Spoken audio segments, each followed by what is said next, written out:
Hey guys, it's Drake. Welcome to a quick impression of PlayStation Plus's games of May. In this video we'll be looking at Unfinished Swan. Monroe's mother had always been much better at starting things than finishing them. When she died, she left behind over 300 canvases, not one of them finished. While I believe games as a whole fall under the banner of art, I think titles such as Journey, Flower and Proteus carve out a space of their own, where the goals of the game may not be overly apparent, but instead require the player to explore through various means. This is where Unfinished Swan comes in. You play as a young, nameless protagonist, in this case a boy, who's looking to finish his own story. At the heart of it, there's a story of loss, childlike wonder and closure. You see the gameplay as a visual representation of the boy's emotions, feeling lost and empty but put into a world where you can quite literally uncover the answers as you go. Want to know what's in the corner over there? Paint it. Want to know if something exists at all?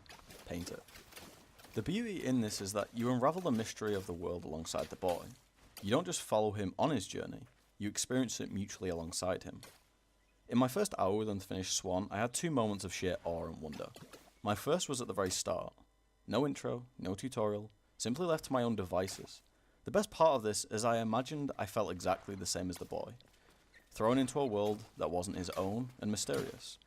The moment as I realised everything was flat, until it wasn't. There was a corner and I could follow it. This curiosity ultimately leads as the game's driving force, painting as you go and revealing the world around you by your own leisure.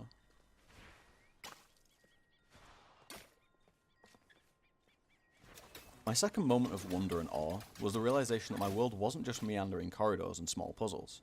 I walked up a flight of stairs to be greeted with a vast kingdom that wasn't my own. The immediate gasp and whoa from the boy mirrored my exact emotions. This is something that happened a lot in my first playthrough. The boy's emotions would frequently mirror my own.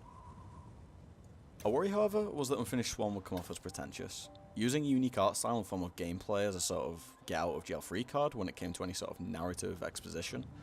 Ultimately, this wasn't the case. The art style and gameplay allow the story to speak louder than if it were portrayed in any other medium. My only real gripe with the game, in fact, is the field of view. As a long-time FPS player, it was surprising to me that I felt motion sickness at all. But for some time after putting down the controller, I still felt the effects of it.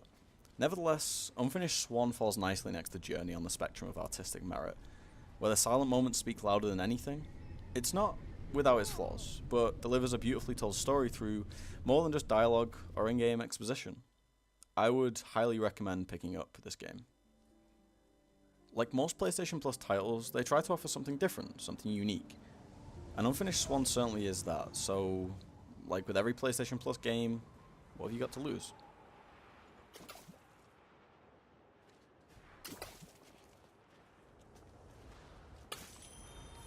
The king was so frustrated with the messy, demanding people of his kingdom that he decided to start over. One morning he painted a boat and set off to find the perfect spot. He told himself he'd come back someday to finish what he had started, but of course, he never did.